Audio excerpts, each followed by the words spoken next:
Finalmente, la cuarta revisión del acuerdo entre Argentina y el Fondo Monetario Internacional tuvo visto bueno. Va a haber un anuncio del propio ministro de Economía, Sergio Massa. Y después de las reuniones que mantuvo el ministro con la titular del FMI, con Kristalina Georgieva, finalmente se logró que se revea uno de los puntos importantes del acuerdo con el Fondo Monetario Internacional, que tenía que ver con la cantidad de reservas que Argentina tenía que tener. ¿Y con qué argumentos se fue al Fondo Monetario? Con dos argumentos muy importantes. Por un lado, bueno, lo que tiene que ver con la sequía y, por tanto, el menor ingreso de divisas a nuestro país a partir de la baja en las exportaciones. Y por otro lado, atención también con este tema que, claro, afectó el ingreso de divisas, ni más ni menos que la guerra en Ucrania. Estas situaciones, estas dos situaciones muy puntuales, fueron los argumentos con los que el gobierno nacional fue al Fondo Monetario Internacional para pedir que, claro, entiendan que vamos a tener una menor cantidad de reservas que las que estaban pautadas, pensadas. Y finalmente se va a hacer el desembolso de 5.300 millones de dólares. Claro. Tengamos en cuenta que el objetivo que se había firmado con el Fondo Monetario Internacional era que la Argentina durante este primer trimestre tenga un incremento de las reservas de cerca de 7.000 millones de dólares, después a mediados de año 11.000 millones y para fin de año 12.000 millones de dólares. Pero teniendo en cuenta las pérdidas por la sequía que va a afrontar el campo con estos ingresos negativos por cerca de 17.000 millones de dólares, hicieron que haya que rever de alguna manera este acuerdo, ¿no? Bueno, vamos a tratar de que nos explique él, que es el entendido. Por estos días, mira, ser meteorólogo o economista... Claro. Es de lo más complicado que te puede pasar en la Argentina. Mira. Y codiciado.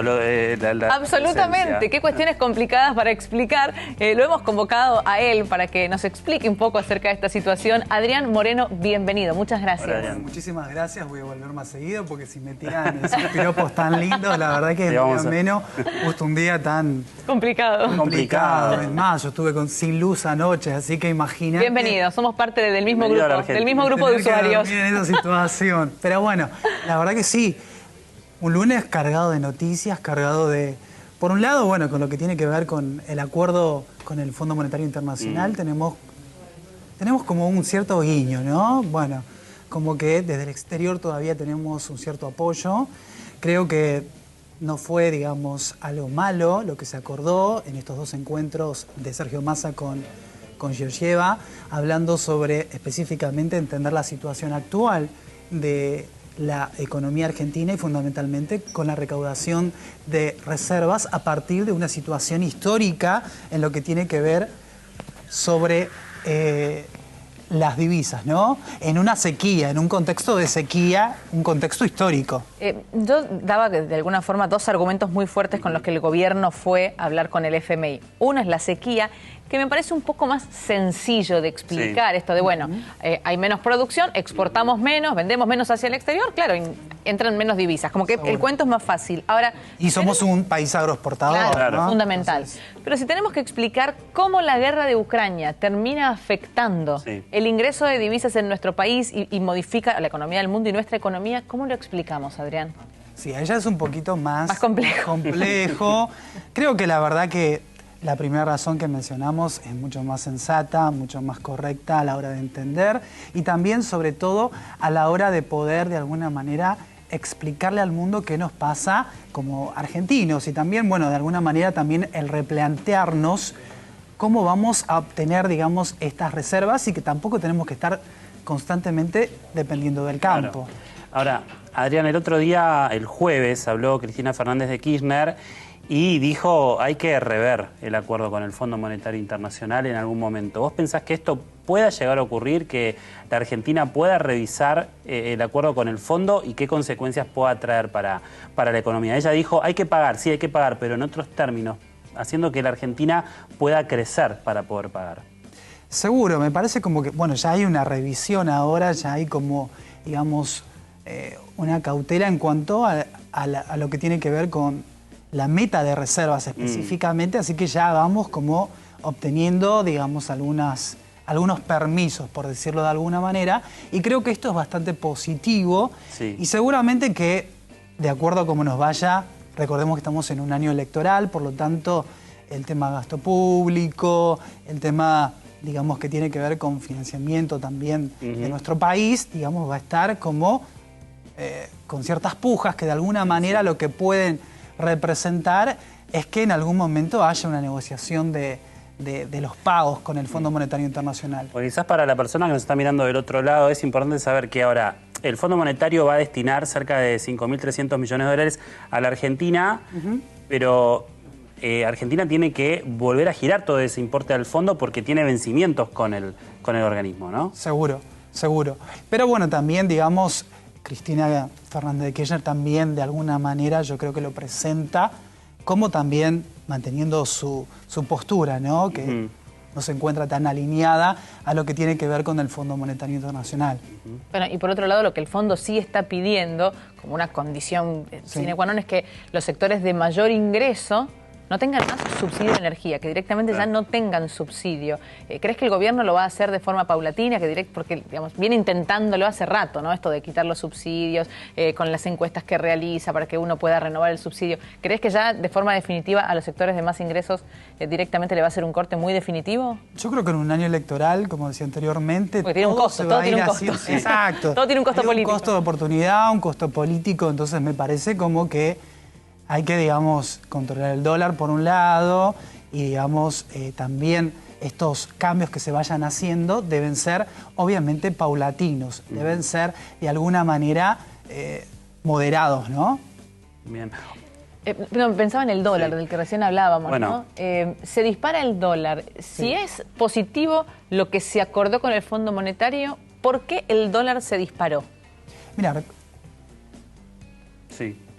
Recordá, mirá que en lo que tiene que ver con el dólar específicamente, digamos, tenemos un dólar bastante atrasado. Recordemos que la inflación terminó el año pasado. ¿Todavía está ¿Cuánto más? Exacto. Bueno, ya tenemos, en el dólar Qatar tenemos como el dólar Moritán, que tanto se comentó. Ya tenemos más de 400 pesos ampliamente alcanzados. Así que yo creo que, obviamente, el dólar va a ir creciendo. Creo que ya no tenemos dudas de que eso va a acontecer y por eso también, de alguna manera, nos prevemos con algunos tipos de inversiones y demás para poder de alguna manera cubrirnos, ¿no? Como en nuestro capital. Ahora pienso en cuán atrasado está. Ya sé que no tenemos, ¿no? Digamos, la bola de cristal y somos, ¿no?, futuristas como para poder ver hasta dónde va a llegar, pero hoy Argentina es un país empobrecido. ¿A qué me refiero? Cualquier cuestión que tenga que ver con la importación, hablamos de medicamentos, ¿no? Cualquier cuestión que tengamos que comprar, que no podamos fabricar aquí, es muy complejo poder acceder. Ni hablar de viajar al exterior, que ya pareciera que es un lujo de pocos, ¿no? Y cuando uno lo dice es como, bueno, pero mirá lo que pretendés hacer, viajar al exterior, que no tendría nada de malo ir a Chile, a Uruguay, y la verdad que con el costo hoy del dólar es prácticamente imposible. ¿Cuán atrasado está? ¿Cuánto más puede llegar a subir como para que de alguna forma tenga un parate, o es insostenible esto ya? Seguro, bueno, obviamente que debería acompañar a la evolución nominal, digamos, de la inflación, por lo tanto el año pasado tuvimos un casi 100%, al mes de enero tenemos un 98,8%, por lo cual de esta forma deberíamos tener un tipo de cambio realmente más cercano a los 500, 600 pesos que a los 400 actuales, ¿no? Entonces, bueno, y además las semanas pasadas anteriores tuvimos como un avance bastante importante del dólar informal. Sin embargo, bueno, los financieros ahora tomaron la delantera y esto de alguna manera está marcando que ya en cualquier momento es cuestión de tiempo. Pensaba en que vienen las elecciones, desde, por ejemplo, Juntos por el Cambio están diciendo tenemos el pensamiento o la idea de liberar el cepo en algún momento. ¿Vos pensás que esto se puede llegar a implementar en este contexto? Porque la verdad que decimos no hay dólares, ¿cómo se hace para liberar el cepo cambiario? Mira, en primer lugar yo creo que debería existir un plan orgánico, un plan, digamos, bastante que atraviese todas las esferas, ¿no? Para poder llegar a tener esa situación de la liberación del tipo de cambio, porque creo que hacerlo abruptamente, no sé si tendría las condiciones necesarias y contextuales para poder realizarlo, y la fortaleza y solidez, digamos, como país para poder afrontar una situación de tal manera. Seguramente que aquellos que de alguna manera están proponiendo esas ideas, deben estar gestionando también estos planes, estos proyectos, porque si no solamente se queda en meros comentarios. Claro. Lo cual nosotros como electorado creo que ya en nuestros políticos buscamos no solamente las palabras, sino que estas puedan estar acompañadas de hechos y sobre todo con lo cual muchas veces nos toca el bolsillo y eso realmente es algo que nos quita totalmente el incentivo hasta para poder trabajar, ¿no? Claro. Tenemos como eso muy inculcado en nuestra vida, en nuestra manera de vivir, en nuestra cultura, pero es difícil a veces el día a día el no llegar a la canasta que nosotros no merecemos como trabajadores, ¿no? Entonces ese es un problema bastante grave que creo que los políticos deben, en primer lugar, presentarse para este año y estar planeando, porque creo que de alguna manera muchas veces muchos partidos quieren llegar solamente por el mero hecho de llegar, pero después hacen agua un poco en esto, ¿no? En que no tenían nada planeado. Sí, la ambición personal y la ambición Exacto. partidaria más que el proyecto de país. Con respecto a esto que mencionás y a los tipos de cambio, qué importante sería tener un único tipo de cambio. Creo que hasta dos tipos, porque la verdad es que uno, a ver, se da cuenta que tenemos el dólar soja, el dólar vino, el dólar blue, el dólar celeste, el dólar oficial. El dólar cata. Claro, y en verdad creo que estas medidas que a veces dan cuenta de la necesidad que tenemos como país de tomar ciertas, valga la redundancia, medidas económicas como la del dólar vino, el dólar soja, para poder tener más divisas, ¿no? Y demás, hacia afuera nos expone como un país en el que es difícil confiar, en el que es difícil, ¿no? que tengamos credibilidad, que alguien pueda venir a invertir con tantos tipos de cambio. Exacto, nos muestra débiles, ¿no? Claro. Viste que por TikTok Desesperados y demás, es como el hay término, muchos, exacto, hay muchos influencers que muestran ese tipo de cosas. Claro. Vienen a Argentina y muestran el fajo de billetes, muestran... Todo lo que compran. Exacto. Claro, claro. Y después, bueno, nosotros mismos los criticamos a ellos, Claro. pero en realidad, obviamente, y eso yo creo que es fundamental, más allá de la ideología de la cual se pueda hablar, lo principal y lo importante es mantener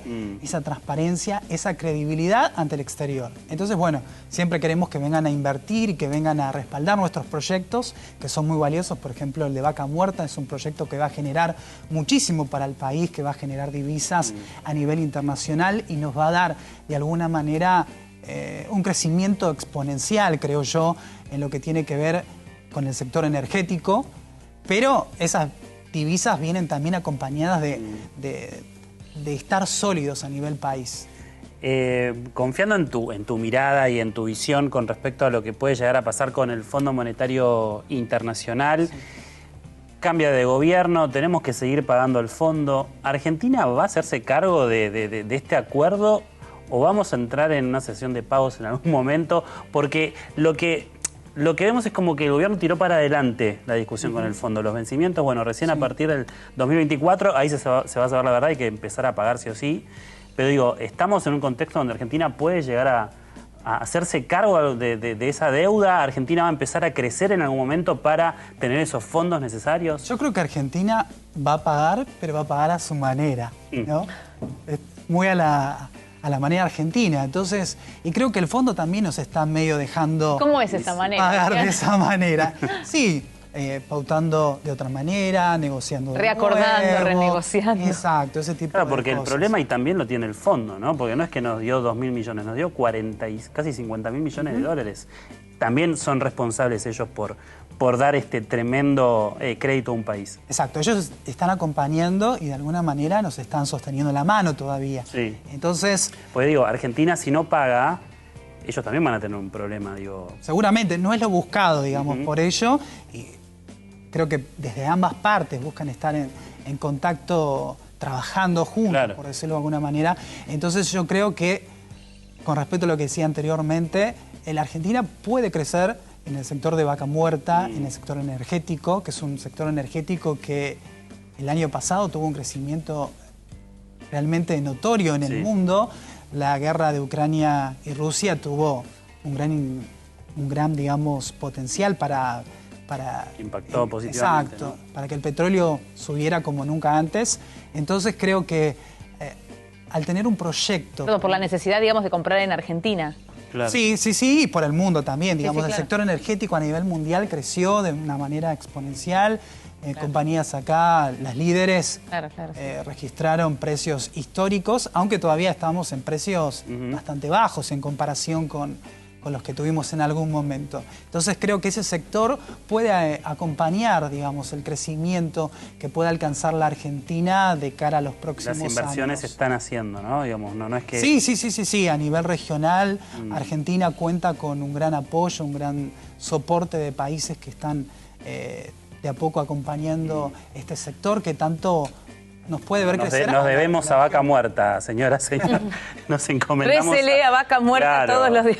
Por favor, que sí, yo creo que funcione. sí, pero también tenemos un montón de potencial, ¿no? Sí, tenemos el litio, tenemos... Sí, ni hablar. Bueno, lo que pasa es que Argentina es un gran país. Yo creo que es un país, si uno llega como turista del exterior, es un país que te enamora. Argentina es un país que tiene gran potencial en materia económica. Lo que pasa es que, lamentablemente, muchas veces dependemos de organismos, esto es como tener puertas adentro de tu casa, alguien que te controla y te dice, bueno, no podés gastar tanto en comida por día, tanto, tenés que recortar acá. Y a nadie le gustaría tener ese control sobre su propio salario. Y bueno, cuando vos vas a pedir ayuda afuera, es lógico que el Fondo Monetario ponga después sus condiciones. Lamentablemente, nosotros seguimos yendo siempre a pedir plata al fondo. Creo que fundamental en esto, nosotros deberíamos tener autocontrol. Claro. O sea, al tener autocontrol, seriedad. Claro que nadie viene a decirte de afuera qué tenés o no qué hacer, ¿no? Después, si el resto saca ventaja de una situación de vulnerabilidad propia, bueno, ya es que uno también se expone a eso y Claro, es responsabilidad nuestra. Es como cuando tus padres, viste, te dicen hasta tal hora salís y vos venís al otro día a cualquier hora. en condiciones, claro. Entonces, bueno, ahí ya se pierde la libertad. La credibilidad y también la libertad. Entonces, la libertad de acción. Pero cuando sos maduro, digamos, en esas cosas, también eso se refleja. Y bueno, eso nos pasa como país, estamos como en una... Inmadurez permanente, estamos en una inmadurez